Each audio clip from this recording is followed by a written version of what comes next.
Thanks, Martin, and welcome again, everybody. The idea here was to see whether, in one of the things I said earlier in the week, can we square the circle? And the problem we have at the moment is that a whole lot of things have come together, and without belaboring the point, we've got COVID, we've got what some people are terming the Great Resignation. We've got a generally poor level of understanding of strategy on the part of most employees, even in very highly functional organizations. And the levels of employee engagement measured by Gallup, who were the granddaddies of engagement and came up with their patented 12 questions, which you're not supposed to use other than for them to use, that they show extraordinarily low levels of engagement. So the important thing about the Gallup thing, which I just want to emphasize, is that if you look at the 12 Gallup questions, there's only one, which is strangely entitled, "I have a best friend at work." That's the only one really that management has no relatively direct influence over. So if those other 11 questions, which is that my opinion seems to count, somebody spoke to me about my work, at work, I have an opportunity to develop and grow. All those are within management's broad area of control, and yet measured on those, only 11% engagement levels across our staff. So that would seem to indicate that management has a very significant role to play. And of course, we also have the fact, and I mentioned it in the employee box, a quarter of UK workers are seeking a career change in 2021, according to one survey. 8% of people in the UK don't want to go back into the traditional workplace. And so we really have that perfect storm that I describe at the top. Things are really not happy out there. And so if we look just at the bottom where it says management, you'll see there that the Gallup survey showed that 70% of the problems with engagement are statistically attributable to management.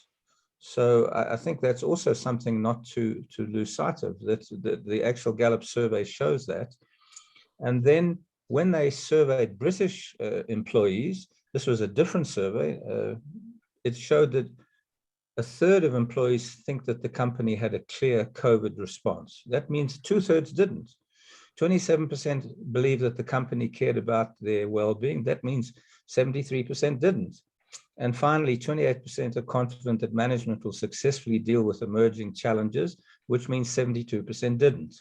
So what we can see is that there's a whole lot of disbenefits that are in play at the moment. So the question that I posed, and that I'm hoping we can address, and I'm going to hand over to Austin after I've done this, just to give his input, is that in your view, and I've said what three priority interventions would significantly impact on the levels of understanding of strategy and or the levels of employee engagement in the short to medium term? And I've put SMART in brackets because we can all say we should improve communication, we should improve bottom down, top up, roundabout the circle roles. But the question is, those are all what I call apple pie and motherhood statements that really don't play out in the workplace. I think the big thing for me is, as I put on the little LinkedIn page, is I think there's the opportunity to redefine what we mean by work, because there's such a risk that we're going to completely fall into old traps. So I think we need to help people to take a step backwards, even from the question that is being asked here today, because if we use the old, in inverted commas, ways in which we think about things, we're going to come up with some of the same answers. I'm going to say, I think for me, not the only thing, but one of the things that struck me this week is around whether it's management or HR practitioners, and the importance of developing themselves and opening themselves up to change. And I'll give you an example of that. Is I belong to a Facebook community. It's called, I can't remember what it's called. I should know, sorry, HR leaders or something. And someone posed a question about going back into the workplace after COVID. And they wanted a policy, they wanted a sample policy from the others in the group around casual dress. And for me, it just struck me that if why would we need a piece of paper to tell people to dress casually? And I just started thinking about other processes or practices in place that would lead to disengagement rather than just having adult to adult conversations. Often the HR director is sort of going, great that you've written a policy, but we're never going to mention it because it's got nothing. We're just going to go, your organization has decided to do hybrid or blended. So how are you as humans going to make it work for you? So I do think we have to find a better way to help the different communities, HR and its people to do that. And part of me does want to just throw away policies. I think this is a COVID and returning to the office is a massive topic, and there are many different views out there. I think something that you mentioned there about we're going to have a policy that says it's hybrid or blended. Why does it have to be that? Why isn't there just a policy around location of work? Yeah. As soon as we start to move away from the traditional methods or the traditional thinking, the sooner we do that, the better. And as to Amy's point, it's not just the employees, it's the leaders, and it's leaders, management, and employees, and all of them have gone through various experiences. They've had to do some very reactionary activities to ensure that the organization still exists and there's something there that people can go back to. But they've probably had that moment, that epiphany, which is, well, actually, I don't need to be in the office all the time. Actually, I see an opportunity for us to communicate better. Someone's asked the question, do we know how much customers care about an engaged workforce? And that's a very real question, because in many cases, with an 11% level of engagement, obviously customers are having to deal with a lot of relatively disengaged people. It was me that asked that question, because I was thinking about, ginormous online retailers' latest advert is literally every single one of their customers going, oh, that's cheap. And I'm sitting there going, but what about those? Yeah, it's just a case of, we might be falling into an old trap there. If literally everybody just goes to this particular retailer because it's cheap, do we understand how come it's cheap? What's been the backstory for anything that you buy from them being cheap? So it's like, how much do the people that buy from them care about what has made it cheap? So organization, you've shown me throughout the whole of the pandemic that you really just don't care about me. You've thrown me towards home. You're not really provided with any equipment. I've had to sort things out for myself. I've had to work long hours, and I've not really had any thanks or gratitude for it. And I've done extra. And now you're wanting me to work in yet another different way. But nobody's ever come to me and asked me how I would like to work, what I want to get out of it, what works well for me. It's literally all been about the organization, and nobody gives a flying thing about me. Employer, I'd just like to reach out and say thank you for for communicating with me regularly throughout the pandemic, for reinforcing the message that if I'm not feeling it, I don't have to work, for providing me with additional resources to help me to make me feel better through this period, such as access to exercise classes, mindfulness, time off when I've needed it, reinforcing the message work when I want to work, and when I don't feel like it, I don't have to, for consulting with me about whether or not I want to return to the workplace, which legally they have to do, by the way. So consulting with me about returning to the workplace, I feel really valued. Ala, would you back me up on the idea that we need to make sure our exit interviews for those people who are leaving actually cover off cover off and capture the essence of why they're leaving? Absolutely. This is very important to understand why people are leaving, and how can we realistically, I would say, maintain this ecological contract with people, understanding their implied needs and explicit needs as well. At the end of the day, we need to have a proper balance between what we can offer to employees to make them happy, and let's call them people even instead of employees, and at the same time to ensure that they deliver what is expected to be delivered, because it is not a fun club or a charity as well. We still need to achieve our strategic objectives, yet to make people happy. And if they are happy, then the customers will be happy, especially if we are a service organization. So that will reflect on our customers. As you can see, 50% of the workforce are happy, 50% are unhappy. So the messages that we're pushing down to you, Wendy, what are you doing? What's going on with the communications? Well, I mean, really, as a manager, I'm stuck between a rock and a hard place, because I've got, the leadership being really clear with me about what's expected. But I've got, Russell, who just complains every day of the week.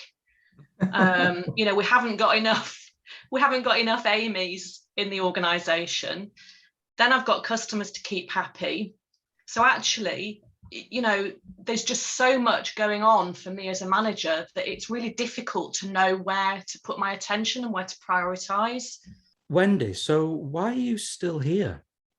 If it's that difficult, if you're overwhelmed, and I say that with respect, clearly, Ala's and my expectations as leaders are possibly too high.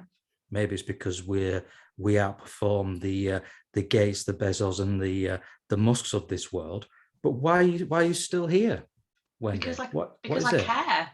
I care about the business. I care about my team. I care about the customers. I care. I want to do a good job. I think that Russell might just be a bad egg, and we should consider managing him out. Yeah. Amy, how happy would you be if we managed Russell out of the organization, so we had a springboard to our utopian organization?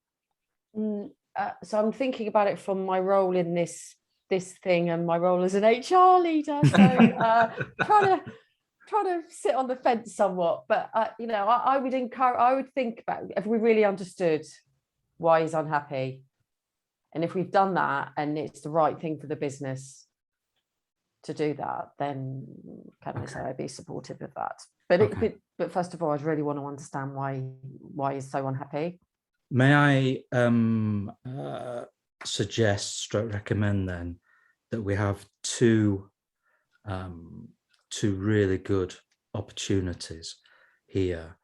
So just let me put these on the board. The leadership are keen on interviewing people that are broken and have left, which is important. I'm not denying that, but it seems to me that sensibly the intervention should start further back.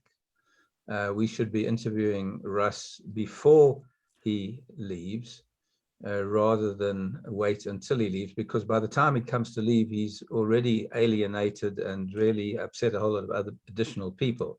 We need to look at what's working in the organization and how do we get more of it. So that to me is often a more powerful place to start.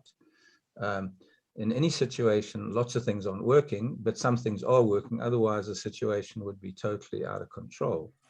So I think we need to take a step back and start trying to work out why people are staying. And hopefully it's not just because they can't get a job somewhere else. What smart objectives can we put around these? 4 minutes to the countdown. Oh, wow. So Okay. maybe it's your question's valid. What are the priorities? What priority steps can we take? I like the point that mentioned about not waiting until the exit interview, but to do proactive intervention. I think the best thing is to establish the two-way communication or a dialogue between the leadership and employees. And this can be done not just in one meeting or an ad hoc thing. There should be really well-established clear channels and several channels, not one, to have a mutual two-way communication. So employees can voice up their concerns, and also management can share the challenges they face, because sometimes leadership will have very valid reasons not to do things or reasons to do things, but they don't communicate it. And then people or employees will interpret it their own understanding in their own way. That could be negative. So I think streamlining the communication is the very first beginning. So putting an objective, a smart objective to establish an effective communication methods or mechanisms, that would be a good idea. Yeah, so building on from what's already been talked about, we talked about understanding happy employees, why they stay. So doing some pulse surveys, or I'm not a fan of a 60-question employee opinion survey, so much shorter pulse surveys work for me. Yeah. So I also think that we could look at some data from across the organisation to identify where there's problem areas, because it might actually just be in Russell's team.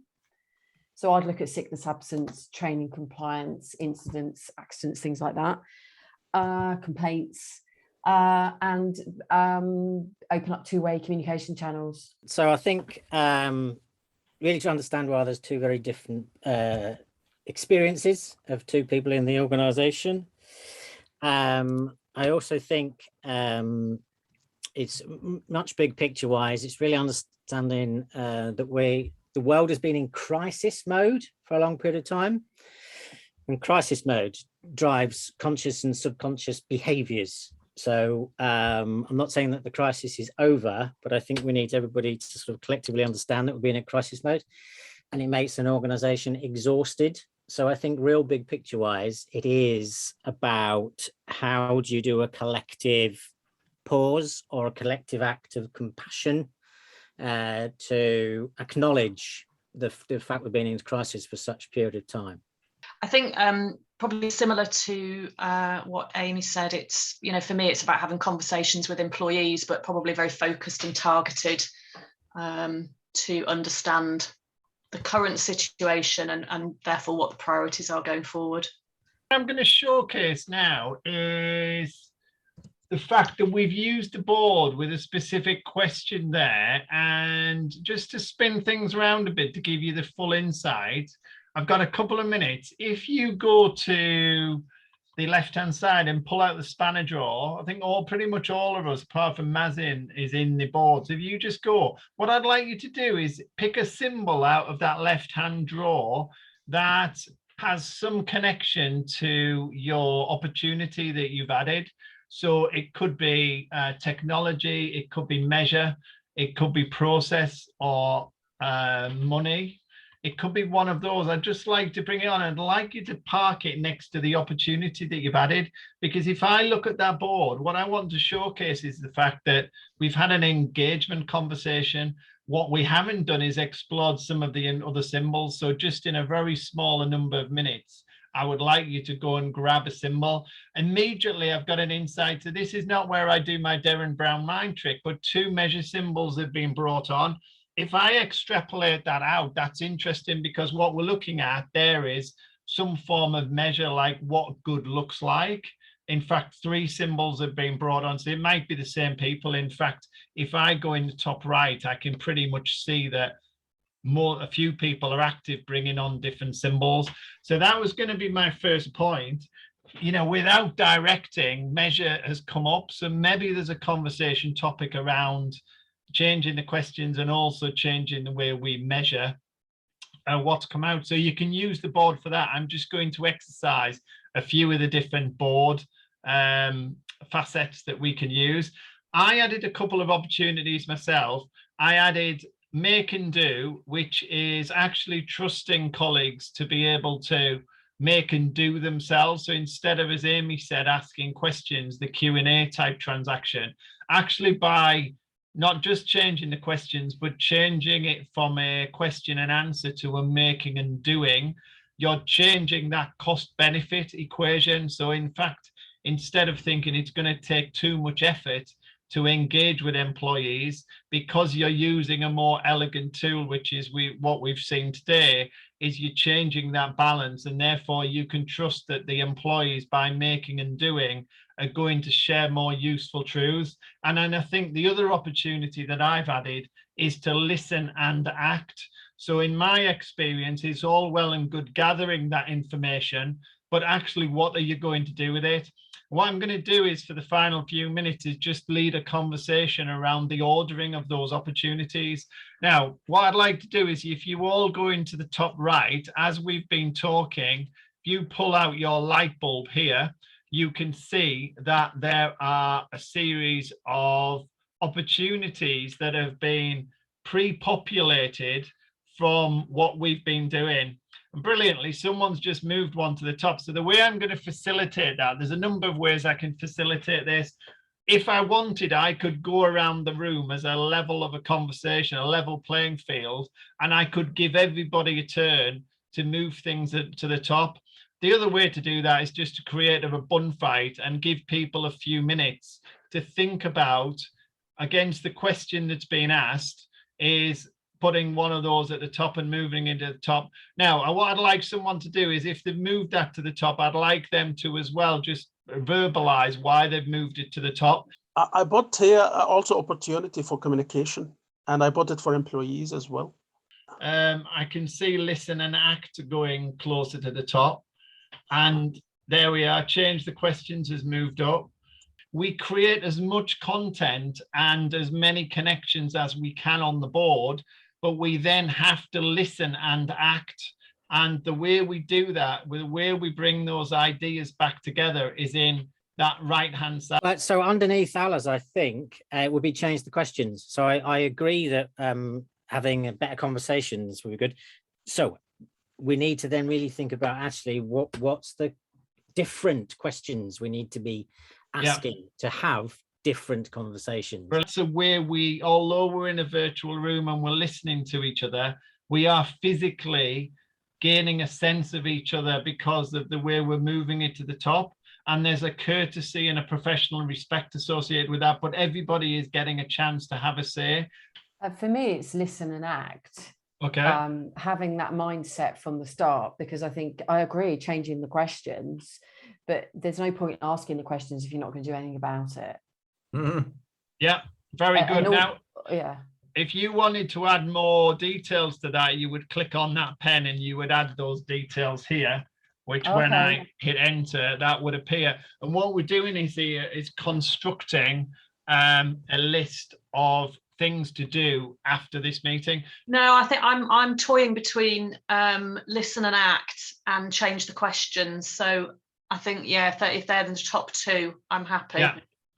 Excellent. Now, what we normally do in a session, what's happened there without any scripting or rehearsing, is the fact you would facilitate that in the room with the people that you've got to a point where everybody is happy with those top 3 or 5. And often what we do is we create a criteria against which you would score those top 3. And then what you can all do in this digital kit, it's a bit like taking a digital picture.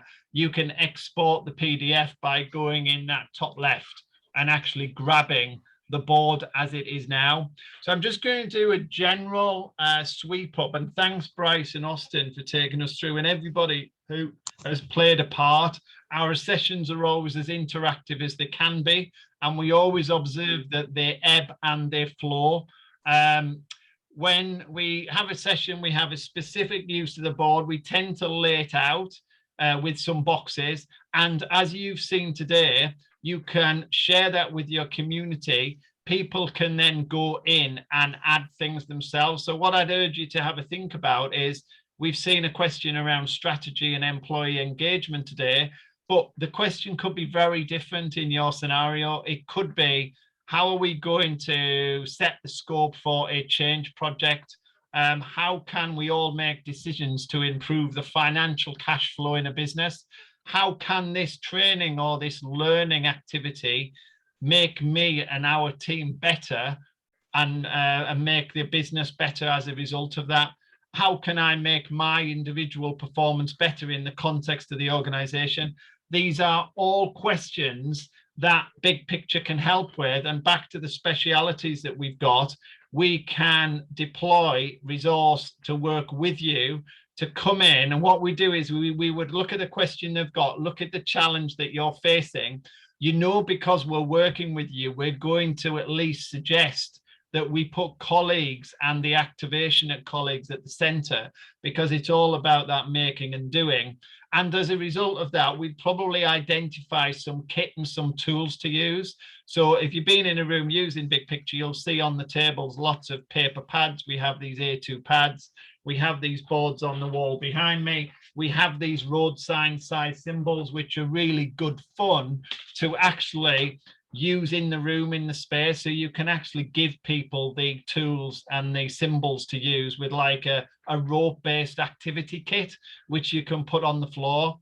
And as a result of that, we have a session plan, which allows us to take the question in hand, give the colleagues the chance to interact and collaborate, get together. They may not have spoken to people from different departments before, and this will give them a chance to do that. They'll make a bit of a mess and have a brainstorm on their page. They'll be given time at the end to clean that up. In the physical space, what we tend to do is lift off some of the key learnings from the individual Big Pictures and put them on a nice clean version at the front.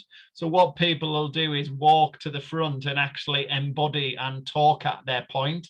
I often call that windowsill facilitation, where the facilitator from Big Picture is sat on the windowsill watching the team finish up and play out, because they've left with 3 challenges and 3 opportunities, let's say. And that's what we do with Big Picture. So it's been an insight. Thank you so much for playing along. We're just